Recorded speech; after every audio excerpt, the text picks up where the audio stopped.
Hi, it's Monday night. Look, and I wanted to talk about rejection and how to avoid the sting of rejection. This topic, it comes up quite a lot in my sessions with people, and whether we're talking about men or women, it can go both ways. I happen to think that rejection, the sting of rejection, is even worse for women. I think they have a really hard time with rejection, and that kind of goes along with criticism as well. I find that women are really, they have a hard time taking criticism. It's like a serious ego injury to them, and rejection is quite similar.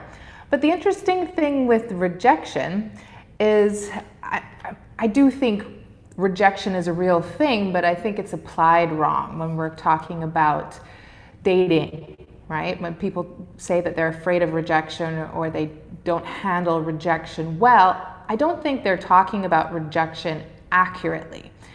So this is how I see it, and feel free to give me your thoughts. I'm curious to see what you think as well. But rejection is really about ego, and it's about control as well, and I'll tell you why.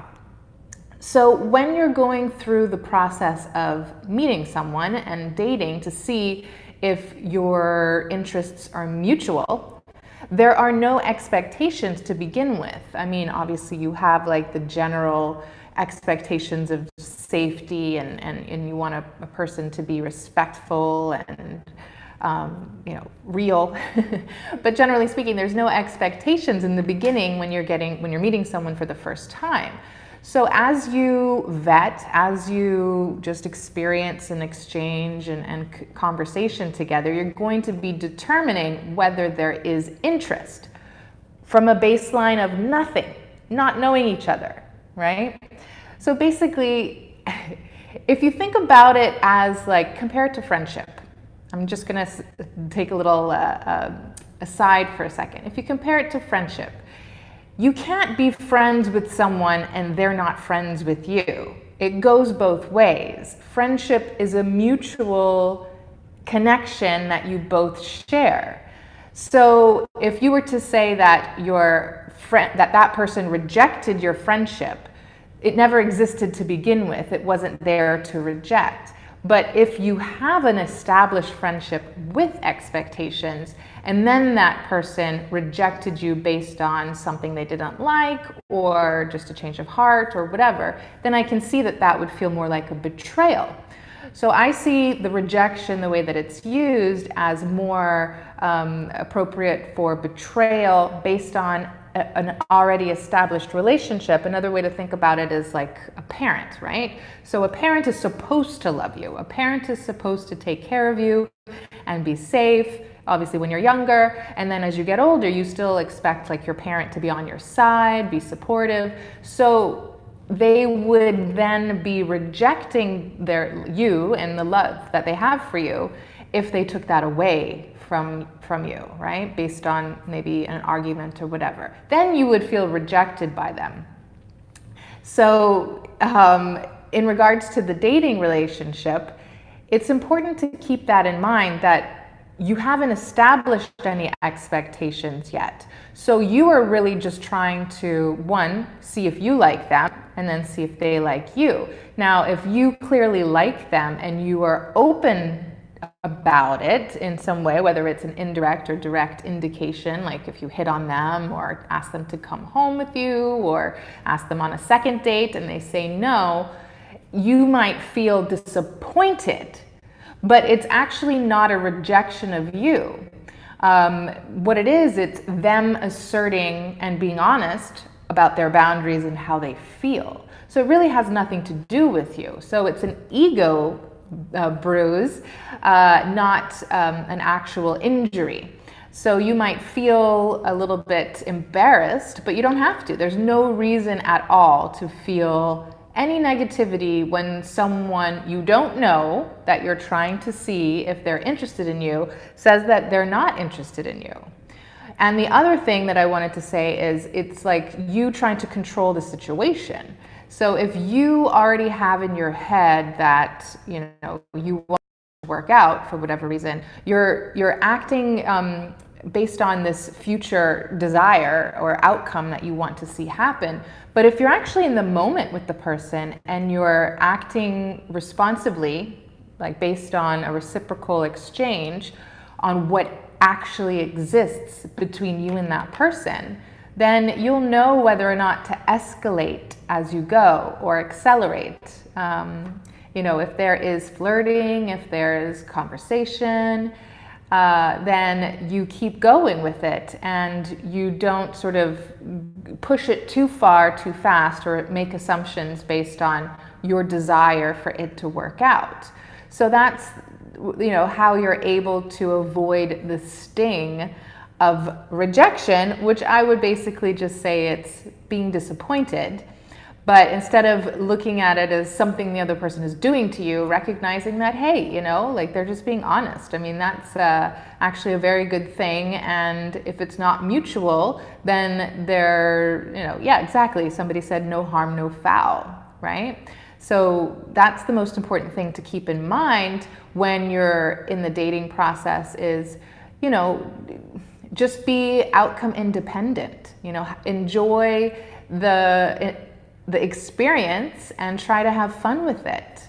When there aren't any expectations, anything is icing on the cake. So you have a lot of opportunity there to just explore, and I think it can be stressful. Sometimes people are anxious about that because they don't know exactly how to be interesting.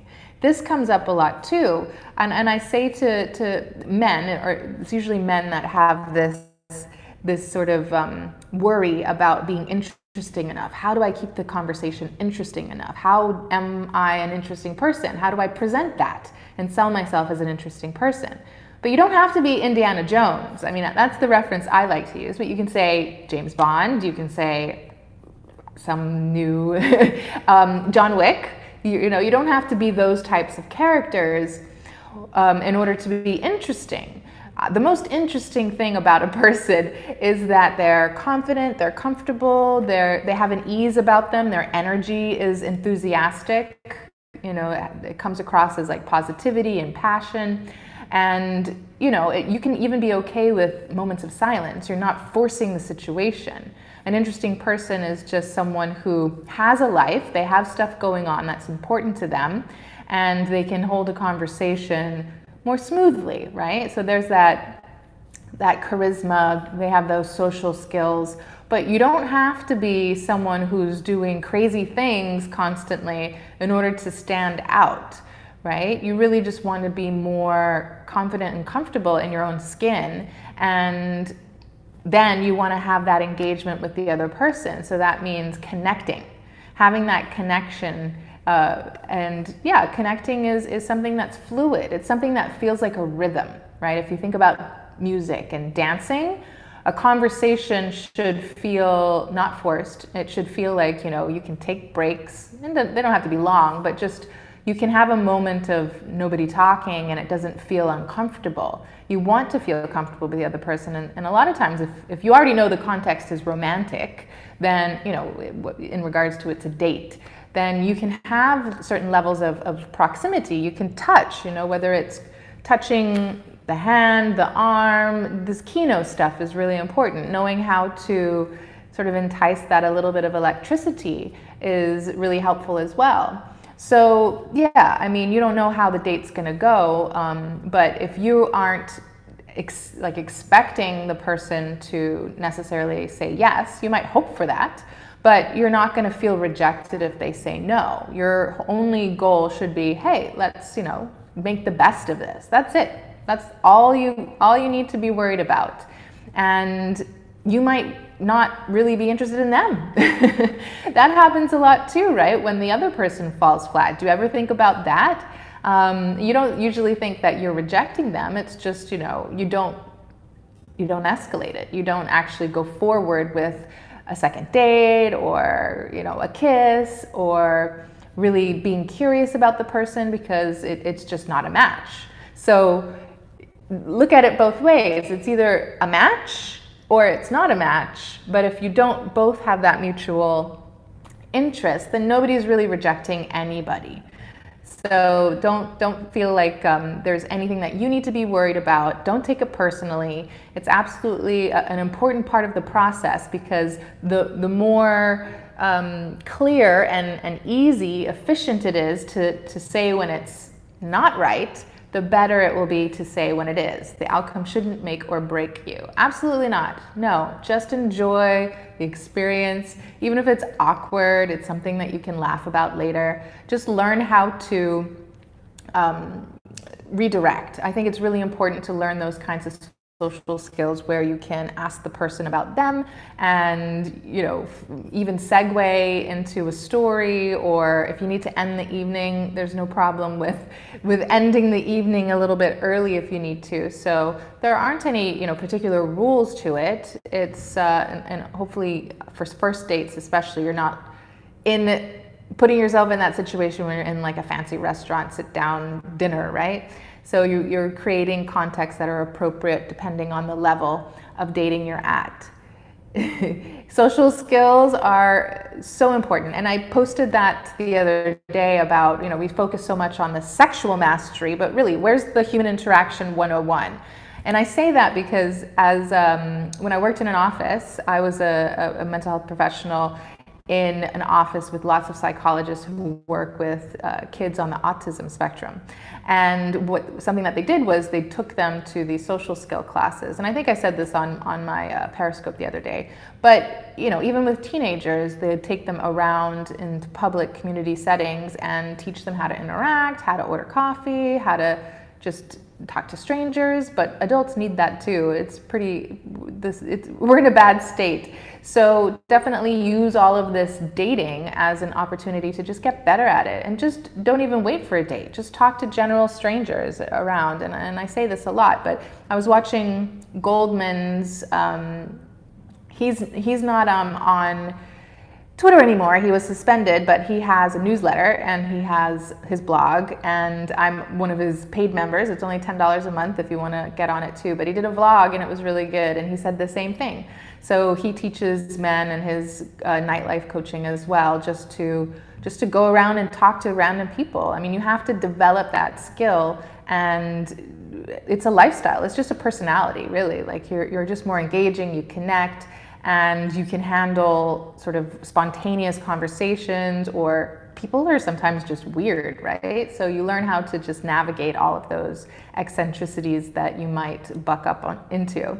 But in regards to rejection, again, I don't know if you had any more comments or questions. Some of them I didn't really get to, but I think there's no reason, if you focus on the things that you need to improve, and the things like your weaknesses that maybe you want to get better at, then that's going to be the most important thing for you to recognize. I mean, not to take it personally if a person says or indicates by not wanting to speak to you again or see you again, that it's really just more of a reflection of them and what maybe their preferences are or personality is. And sometimes you already know and you just want to be liked. So not needing to feel like you're liked by everybody, and knowing that there's going to be fewer people, especially as we get older, that we're going to enjoy being around, and that's okay. And the worst thing to do is to force it. Dating with autism, general advice. Hello, Raphael. Welcome. That's interesting. Dating with autism, and I'm going to assume you mean like Asperger's, or do you mean, more serious symptoms of autism? As an adult, no, as an adolescent, sorry. I've worked with adolescent people who were on the spectrum, even a little bit more significant than Asperger's. Like, there's mild Asperger's, and then there's more severe Asperger's that's higher on the scale, but higher functioning, yeah. So they dated, and it was a successful experience working with. It was a young lady, and helping her find a job, and working through some of those skills that she needed to develop, and her communication skills, and her emotional connection, and empathy and intimacy. And I don't mean sexual intimacy. Absolutely, it is a redirection. That's right. So you need patience, and it's gonna take a lot of courage in order to work through that, learning how to have emotional literacy so that you can identify your emotions, or if you want to call them, interpretations of experiences.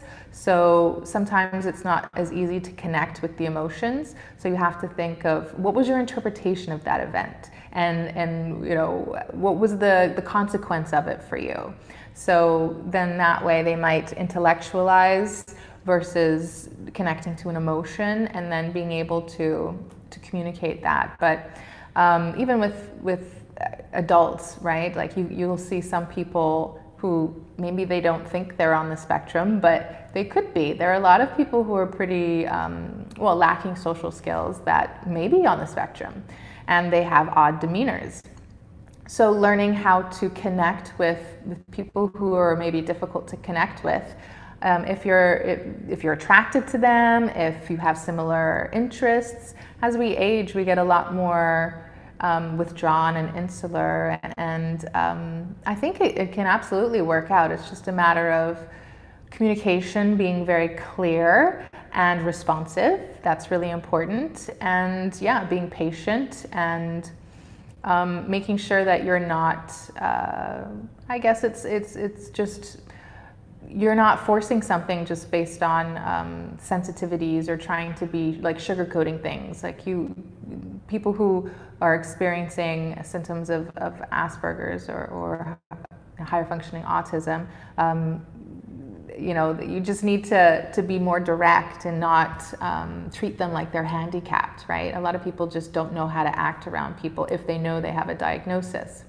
But I mean, that translates to a lot of different things. It could translate to people who have depression, or people who have anxiety, or people who have post-traumatic stress disorder. A lot of times, if you're dating someone who has some history of mental illness, you might feel like, well, I need to walk on eggshells. I don't know what to do. So a lot of times that gets in the way. It's just a matter of focusing on being honest and being responsible for your very constructive and effective communication, being very interested in learning about the person, and seeing, that's part of dating anyway, just learning about each other's personality and strengths and weaknesses, and seeing if they line up, right?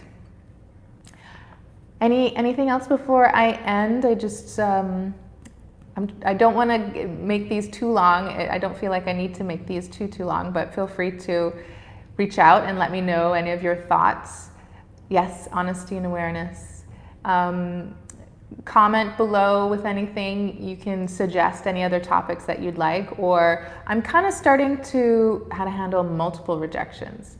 Raphael, I think you kind of jumped in just a few minutes ago, but if you watch this back once it posts, it only usually takes a few minutes, but I reframe rejection as disappointment. And so generally speaking, if you're feeling like you are going out with people who don't like you at the end of it, like they don't want to see you again, then one, who are you picking? Like, who are these women that you're picking to go out with?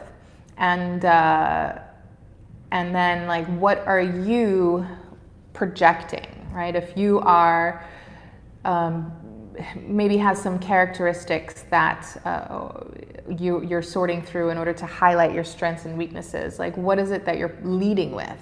Are you leading with odd sense of humor? Are you leading with being too casual? Maybe you need to be a little bit more experimental with your wardrobe and make some changes, or practice the social skills so that you're a little bit more engaging, or be a little bit more exciting and adventurous and take some risks. So whatever it is that you're working on in your character, your personality, then you want to be able to use that in order to attract the complement to those things. So you could be looking for women in the wrong places, and I don't mean that literally, but you could be looking at women who have characteristics that don't fit for you. Like if you said off the top of your head, I want a woman who is, I don't know, like a creative artist, just because in your mind you think that's cool, but really that's not a good compliment for you because you're so concrete and literal.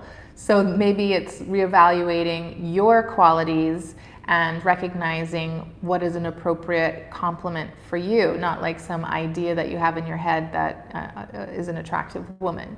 So you kind of have to think a little bit more broadly and it's like a self-assessment or self-inventory, I call it. And that's kind of step one when I work with clients on this topic. But what I was going to say is that I'm winding down. I'm getting full. My caseload is getting full. So the 15-minute, you're welcome, Raphael. Thanks for the question. The 15-minute free discovery call, I'm starting to limit the access, and they're already booked out to mid-September. So yes, exactly.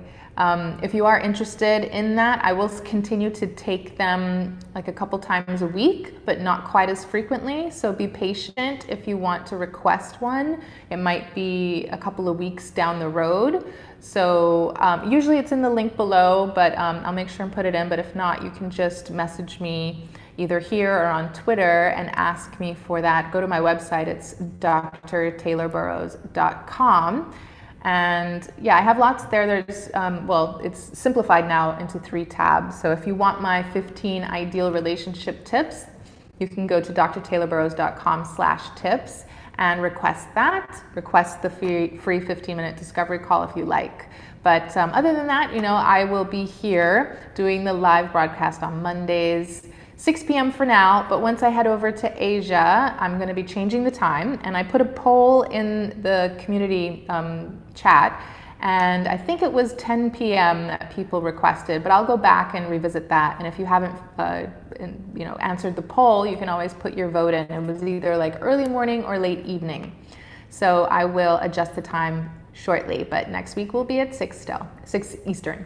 Thank you. Yeah, I'm glad you enjoyed it. And don't forget to add your comments, subscribe to the channel, give this a thumbs up, and like the video. Yeah, thank you. 3 weeks to go, just under 3 weeks. So I'll still be here for a little bit, but I'm excited to show you guys, the area where I'm at and where I'll be going to every couple of weeks.